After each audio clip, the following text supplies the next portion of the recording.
Today there are lots of videos telling us to simplify our lives. And I think most of us are trying.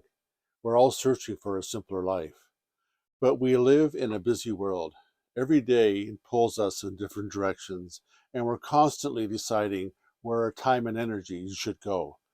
A lot of people try to solve that by multitasking. But multitasking is a bit like playing tennis with two balls at the same time.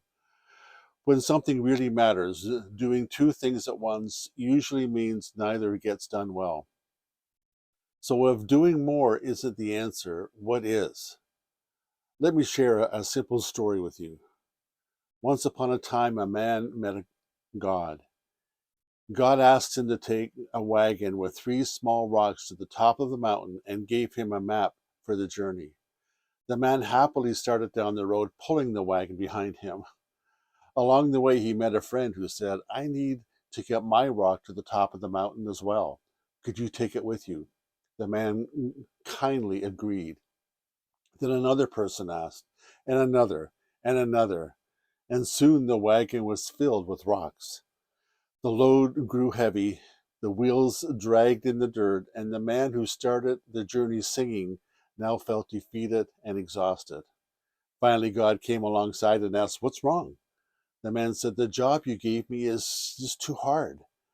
God looked at the wagon and picked up one of the rocks and tossed it aside. What's this? The man explained it belonged to someone else.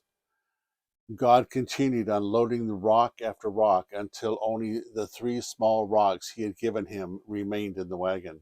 Then God said gently, You were trying to help, but when you carry everyone else's burdens, you cannot finish the work that I gave you. And that's the lesson many of us need. Sometimes our wagon is full of rocks that were never ours to carry. Worries about things we cannot control, obligations we felt guilty saying no to, sometimes good activities that quietly push out the most important ones. Every once in a while, we need to stop and ask which rocks belong in my wagon and which ones don't. Because the wagon gets too heavy, the answer isn't to pull harder, it's simply unload rocks. Focus on the things that truly matter: faith, family, relationships, and the work that God has placed in front of you. So today, let me leave you with a simple question: What's in your wagon? Thanks for joining me. We'll see you on the next one.